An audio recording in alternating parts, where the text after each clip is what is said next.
Hello friends, welcome to Radhakrishna recipes.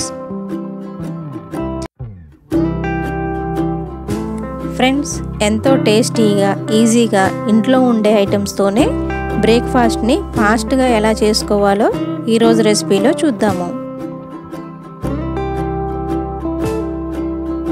ముందుగా ఒక బౌల్లోకి 1 కప్పు రైస్ ఫ్లోర్ని తీసుకోవాలి. ఇది పొడిపిండి. దీనిలో 1 స్పూను తరిగిన పచ్చిమిర్చిని వేసుకోవాలి, 1 స్పూను అల్లం వెల్లుల్లి పేస్ట్ని వేసుకోవాలి, సన్నగా తరిగిన కరివేపాకుని వేసుకోవాలి, రుచికి సరిపడినంత ఉప్పుని వేసుకోవాలి. ముందుగా నానబెట్టుకున్న శనగపప్పు 2 టేబుల్ స్పూన్లు వేసుకోవాలి. వేయించి పొట్టు తీసుకున్న పల్లీలు 1 టేబుల్ స్పూన్ వేసుకోవాలి. కొంచెం కొత్తిమీరని వేసుకోవాలి. 1 పావు టీ స్పూను పసుపుని వేసుకోవాలి.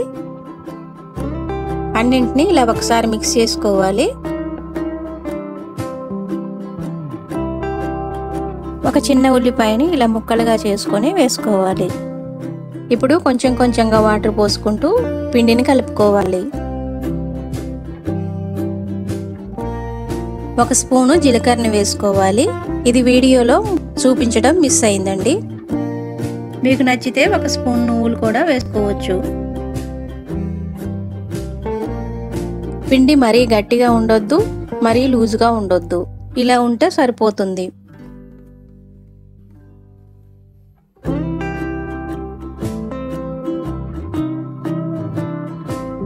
ఇప్పుడు ఒక మందపాటి కడాయిని తీసుకొని 1 స్పూన్ ఆయిల్ వేసుకొని కడాయి చుట్టూ రాసుకోవాలి. ఇలా రాసుకున్న తర్వాత కొంచెం పిండి ముద్దను తీసుకొని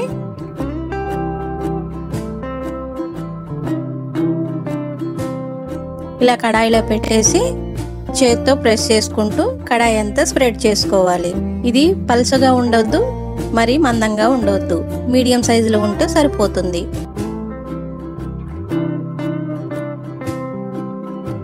తరువాత మధ్యలో ఇలా హోల్స్ చేసుకోవాలి. ఇలా హోల్స్ చేసుకోవటం వల్ల ఆయిల్ వేసినప్పుడు ఆయిల్ లోపలికి వెళ్ళి సర్వపిండి మంచిగా కుక్ అవుతుంది. ఇలా హోల్స్ చేసుకున్నాక పైన 2 స్పూన్స్ ఆయిల్ని వేసుకోవాలి. తరువాత స్టవ్ ఆన్ చేసుకొని లో ఫ్లేమ్లో పెట్టేసుకొని ప్యాన్ని స్టవ్ మీద పెట్టేసుకొని మూత పెట్టేసి 5 నుంచి 10 నిమిషాలు ఉడికించుకోవాలి. మీకు ఈ సర్వపిండి క్రిస్పీగా రావాలంటే కొంచెం ఎక్కువ ఆయిల్ వేసుకొని ఫ్రై చేసుకుంటే సరిపోతుంది. ఇలా కడాయి నుంచి ఊడి వచ్చిందంటే మనకి సర్వపిండి ఉడికినట్లే. ఇలా రెండవ వైపు కూడా తిప్పుకొని మూత పెట్టేసి 1 నిమిషం పాటు ఉడికించుకోవాలి. ఎప్పుడు సర్వపిండిని చేసినా కానీ 2 కడాయిల్ని దగ్గర ఉంచుకోవాలి. ఒకదాన్ని స్టవ్ మీద పెట్టినప్పుడు ఇంకోదాన్ని పిండితో రెడీగా ఉంచుకోవాలి. అంతేగాని వేడి కడాయిలో ఎప్పుడు సర్వపిండిని చేయవద్దు. ఇప్పుడు సర్వపిండి మనకి రెడీ అయిపోయింది. దీన్ని ప్లేట్లోకి తీసుకొని సర్వ్ చేయటమే. ఎంతో టేస్టీగా ఉండే సర్వపిండి రెడీ. ముందుగా ఒక ప్యాన్ తీసుకొని దానిలో 1 టేబుల్ స్పూన్ ఆయిల్ వేసుకోవాలి. ఆయిల్ వేడెక్కిన తర్వాత 1 స్పూను తాలింపు గింజలను వేసుకోవాలి. ఇవి చిటపటలాడుతుండగా కొంచెం కరివేపాకును వేసుకోవాలి. అలాగే 3 నుంచి 4 తరిగిన పచ్చిమిర్చిని వేసుకోవాలి. 1 ఉల్లిపాయని ఇలా ముక్కలుగా తరుక్కొని వేసుకోవాలి. వీటిని ఒకసారి ఇలా గరిటెతో కలుపుకోవాలి. 1 స్పూను అల్లం వెల్లుల్లి పేస్ట్ని వేసుకొని కలుపుకోవాలి. ఇప్పుడు పావు స్పూను పసుపును వేసుకొని ఒకసారి ఇలా కలుపుకోవాలి. ఉల్లిపాయలు కొంచెం మగ్గిన తర్వాత 1 క్యారెట్ని ఇలా ముక్కలుగా తరుక్కొని వేసుకొని కలుపుకోవాలి. ఇలా క్యారెట్ని కూడా వేసుకోవటం వలన టేస్ట్ చాలా బాగుంటుంది.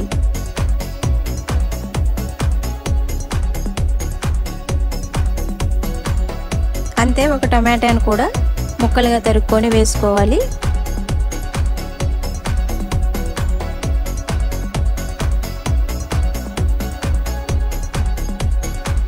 దీనిలో రుచికి సరిపడినంత ఉప్పుని వేసుకోవాలి. అంతే, 1 అర టీ స్పూను కారంను కూడా వేసుకొని ఒకసారి బాగా కలుపుకోవాలి. 1 నిమిషం పాటు ముక్కలన్నిటిని మగ్గించుకున్న తర్వాత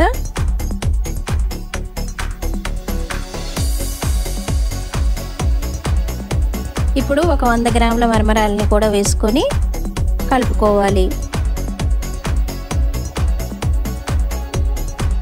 మసాలా అంతా మరమరాలకు పట్టేంత వరకు కూడా చక్కగా కలుపుకోవాలి. మరమరాలు ఫ్రై చేసినప్పుడు కొంచెం గట్టిగా అవుతాయి కాబట్టి ఇప్పుడు ఒక 2 టేబుల్ స్పూన్ల వాటర్ని పైన ఇలా చల్లుకొని ఒకసారి కలుపుకోవాలి. ఇలా వాటర్ని వేసుకోవటం వలన మరమరాలు మెత్తబడి ఉప్మా తినడానికి మెత్తగా మంచిగా ఉంటుంది. ఇలా వాటర్ని వేసుకొని కలుపుకున్న తర్వాత మూత పెట్టేసి 1 నిమిషం పాటు ఇలా కుక్ చేసుకున్నామంటే మనకి మరమరాలు ఉప్మా రెడీ అయినట్లే.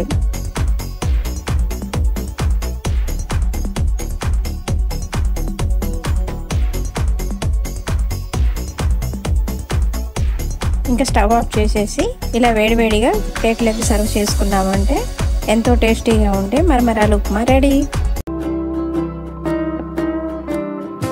ముందుగా ఒక బౌల్లోకి 1 కప్పు ఉప్మా రవ్వను తీసుకోవాలి. ఒక అరకప్పు పెరుగును కూడా వేసుకొని రెండింటిని ఒకసారి కలుపుకోవాలి.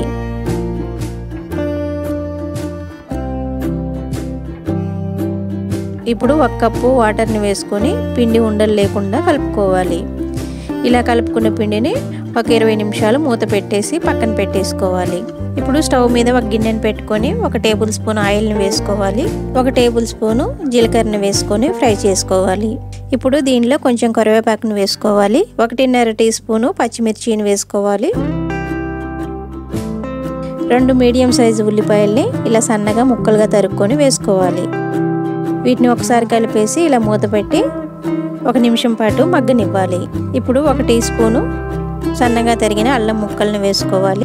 1 టీ స్పూను సన్నగా తరిగిన వెల్లుల్లిని వేసుకొని కలుపుకోవాలి. ఇప్పుడు 1/2 టీ స్పూను పసుపును వేసుకొని కలుపుకోవాలి.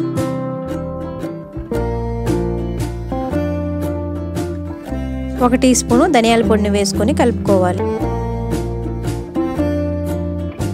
ఇప్పుడు 3 మీడియం సైజు బంగాళదుంపల్ని ఉడికించి ఇలా మెత్తగా చేసుకొని తాలింపులో వేసుకొని కలుపుకోవాలి. ఇప్పుడు 1 టీ స్పూను సన్నగా తరిగిన కొత్తిమీరని వేసుకోవాలి. లాస్ట్గా రుచికి సరిపడినంత ఉప్పుని వేసుకొని ఒకసారి బాగా మిక్స్ చేసుకొని మూత పెట్టేసి 1 నిమిషం పాటు మగ్గనివ్వాలి. ఇప్పుడు మనకు బంగాళదుంప కర్రీ రెడీ అయింది. ఇప్పుడు కర్రీ పైన కొంచెం కొత్తిమీరని వేసుకోవాలి. ఇప్పుడు స్టవ్ ఆఫ్ చేసేసుకొని దీన్ని పక్కన పెట్టేసుకొని చల్లారనివ్వాలి. మనకు కర్రీ రెడీ అయ్యే లోపల రవ్వ కూడా బాగా నాని రెడీగా ఉంది. ఇప్పుడు 1/2 టీ స్పూను వంట సోడాను వేసుకోవాలి. 1/2 టీ స్పూను ఉప్పును కూడా వేసుకొని ఒకసారి బాగా మిక్స్ చేసుకోవాలి.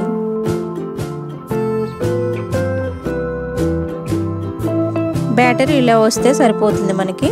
ఇప్పుడు స్టవ్ మీద ఒక ప్యాన్ పెట్టుకొని ఆయిల్ని అప్లై చేసుకోవాలి. ఇప్పుడు ఒక గరిటతో పిండిని ఇలా రౌండ్గా పోసుకోవాలి. దీన్ని ఎక్కువ స్ప్రెడ్ చేయకుండా ఇలా రౌండ్గా పోసుకుంటే సరిపోతుంది.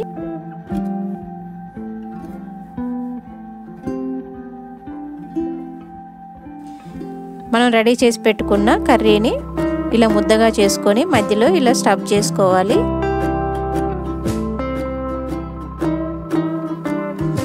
ఇలా స్టఫ్ చేసుకున్న తర్వాత పైన మళ్ళీ గరిటతో పిండిని పోసుకొని కర్రీని కవర్ చేసేసుకోవాలి.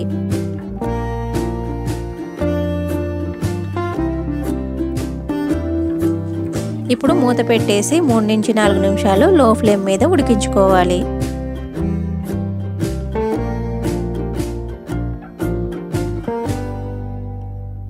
ఇప్పుడు దీన్ని రెండో వైపు కూడా తిప్పుకొని మూత పెట్టేసి 1 నిమిషం పాటు ఉడికించుకోవాలి.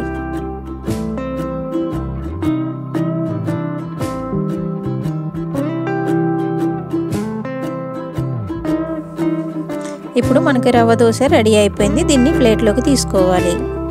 అంతే, ఎంతో టేస్టీగా ఉండే రవ్వ దోశ రెడీ.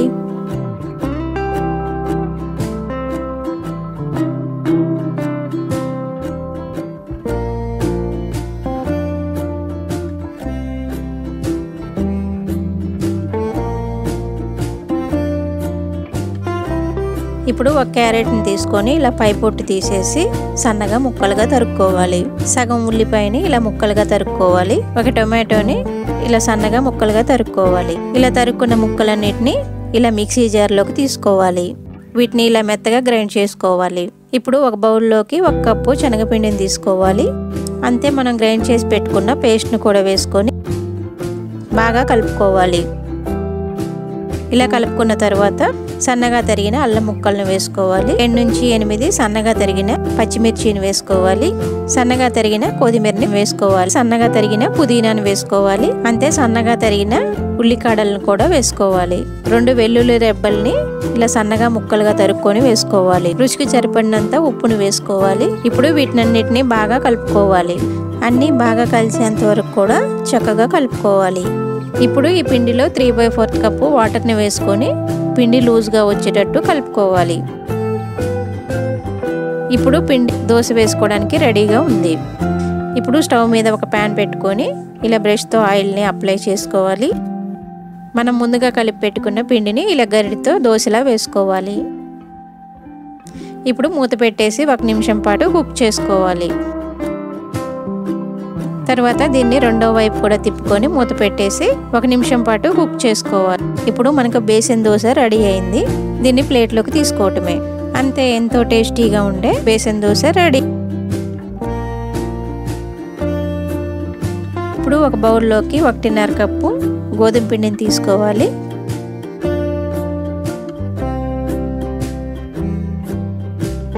పావు కప్పు బియ్యం పిండిని తీసుకోవాలి. రుచికి సరిపడినంత ఉప్పును వేసుకోవాలి. పావు టీ స్పూను పసుపును వేసుకోవాలి. ఒక ఉల్లిపాయని సన్నగా ఇలా ముక్కలుగా తరుక్కొని వేసుకోవాలి.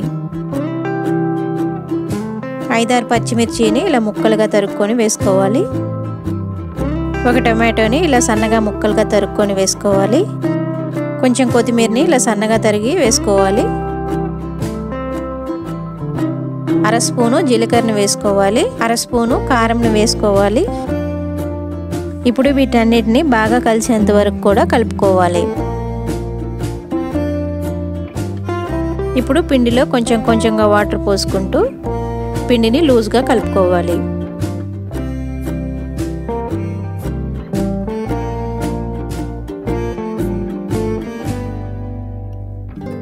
పిండి దోశలు వేసుకునేటట్టుగా ఇలా లూజ్గా ఉండాలి. ఇప్పుడు స్టవ్ మీద ప్యాన్ పెట్టుకొని వేడి చేసుకొని గరిటెతో పిండిని ఇలా దోశలా వేసుకోవాలి. ఇప్పుడు దీన్ని 1 నిమిషం పాటు వదిలివేయాలి. ఇప్పుడు దోశ చుట్టూ నూనె ఇలా వేసుకోవాలి. రెండో వైపు కూడా తిప్పుకొని ఇలా గోల్డెన్ కలర్ వచ్చేంత వరకు ఉడికించుకోవాలి. ఇప్పుడు గోధుమ పిండి దోశ రెడీ అయింది. దీన్ని మనం ప్లేట్లోకి తీసుకోవటమే. దీన్ని వేడివేడిగా సర్వ్ చేసామంటే ఎంతో టేస్టీగా ఉంటుంది.